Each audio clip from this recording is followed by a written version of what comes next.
All right, welcome to week 5 of learning this week of school. That means we are over halfway done with our first quarter of school. That's amazing. So, in honor of that, we are going to spend the day just kind of reviewing what we've talked about throughout the first 5 weeks of language arts. The first thing we are going to review today is our nouns. So remember, a noun is a person, a place, thing, or animal. So when we first learned about nouns, we learned that nouns are something that you can use your 5 senses to detect. So I can see a cat, I can smell flowers, I can see a boy, I can touch a house. If I had a hot dog up here, you can taste a hot dog or a hamburger. So nouns in a sentence, the easy ones you can find are the ones that you can detect with your 5 senses. But we learned about a little more difficult ones. We learned about our abstract nouns. So remember, this is our nouns that take a little more time to find in our sentences. Now, they identify ideas, concepts, qualities, experience, and feelings. They're intangible, which means we don't use our 5 senses for abstract nouns. There's some things we can't see, hear, taste, touch, or smell. So some examples to go over this are going to be anger, awe, bravery, childhood. We talked about a birthday or wedding during our video from a few weeks ago, but a birthday party would be the same things. There's tons of nouns, remember, at a birthday party or a wedding, but I can't see a birthday party. I can't see a party. You just see all the nouns that describe the party. So remember, abstract nouns are a little tricky, and kind of as we keep reviewing every few weeks, we're going to keep going abstract nouns. So if it's still complicated right now, don't worry, we're going to keep working on it. Now we're going to talk about our common and proper nouns. Now remember, proper nouns name something specific. Proper nouns are always going to be uppercased. So when if I wrote Miss Madison on the board, I'm not just going to write it all lowercase. I'm going to capitalize the M in Miss, and I'm going to capitalize the M in Madison, just like this. But remember, common nouns, those could be anyone. I could be talking about a girl, a boy, or teacher, but I'm not being specific, and those don't have to be uppercase because I'm not talking about a certain someone.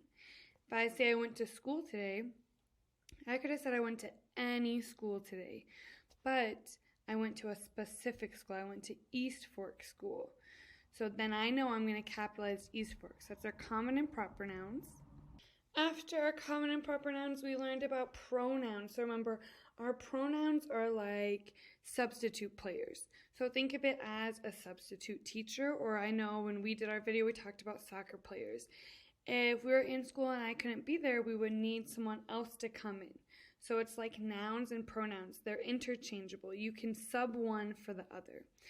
So when we talk about possessive pronouns, these are the best ways. Let's get to our examples.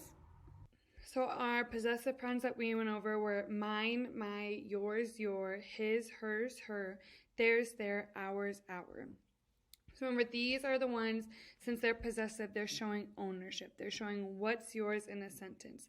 If I said, that's my chair, whose chair is it? It's mine. So it's saying, whose is what?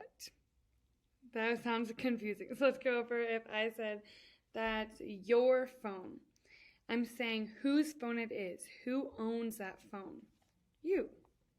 And then we got into our personal pronouns. So remember, these are just a simple substitute for any noun. So I could say I, you, he, she, it, we, they. So I could say I for me. I could say you if I want to say my students. I could say you instead. It would be for any nouns that are a thing. So if I was talking about the door is really squeaky, I could say it is really squeaky. So both sentences make sense.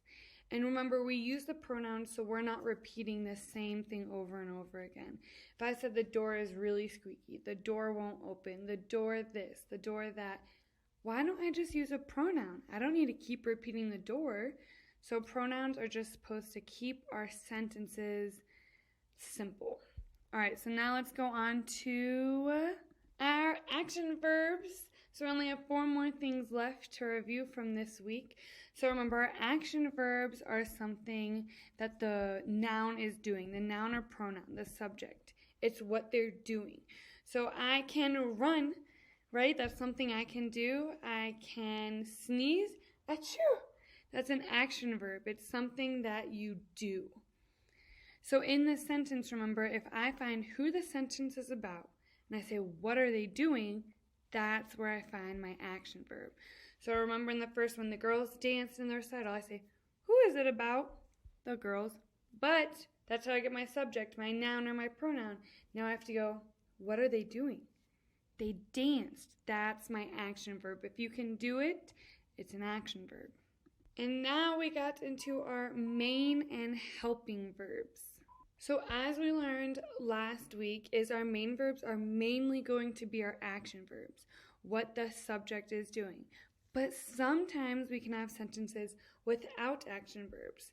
That means sometimes our helping verbs can be the main verbs if we don't have an action verb. And remember, the helping verb is exactly what it sounds like.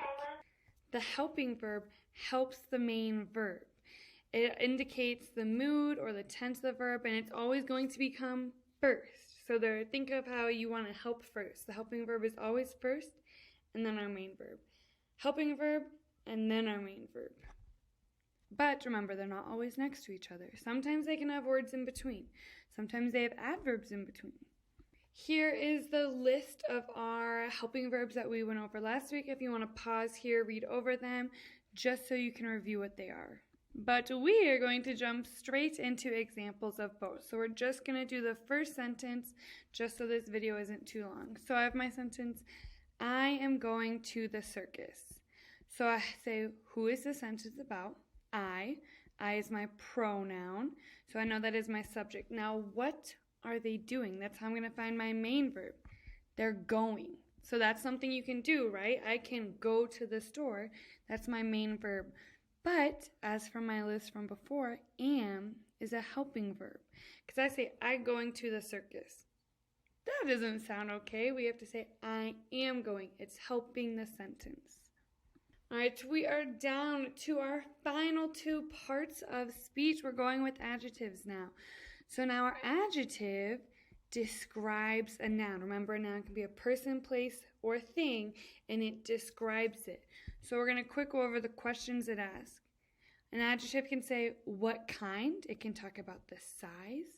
What kind of horse is that? It's a big horse, or it's a brown horse. It can go over colors. It can also go over shapes. I could say that is a square desk. What kind of desk? Square. So it's just adding more detail to our sentences. And we went over size. And I can also tell you how many. Remember, numbers are also adjectives if they are describing a noun. And now we have made it to what I think is the trickiest one. I've always struggled with adverbs. So we're going to take a time. We spent Thursday and Friday going over adverbs.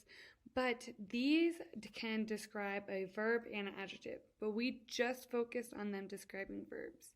Now, adverbs tell you how, when, or where something, or where, with the verb describing it, and then they usually end in ly. So let's go over a few examples. An adverb can tell you how something is done. I could say, I talked through this video really slowly. How did I talk through the video? How did I talk, since that's my verb? I just said slowly. So that would be my adverb. It's describing what the verb, describing the verb and how it's done. But adverbs also tell me when. So remember, the questions for adverbs is how, when, and where. So when I went grocery shopping today. So my verb is shopping, but when did you go? Today is what I said. So it's showing when something happened. And our last one, an adverb also tells where. So if I said I went to sit over there. So sit is my verb, but where did you go to sit? There, over there. So that is a review of all of our parts of speech that we learned so far. So tomorrow we're just going to kind of go over a little worksheet, going back to review what we did. So if you watch this video again, make sure to take notes or just try to remember the best you can and keep practicing. This is also a good day to go back to your IXL standards. If you're not happy with your SMART score on any of the standards from our parts of speech, go back and keep practicing. All right, thank you and have a good day. And for our homework today, since tomorrow we're going to do a quiz about reviewing it, there will not be an assignment for tomorrow. Instead, what we're going to be doing is going over our IXL standard right here. We haven't done this one yet, so this is the only one we haven't done from our parts of speech. So we're going to review that today, and then tomorrow we're just going to do a quiz to go over everything. All right, now have a good rest of your day. Bye.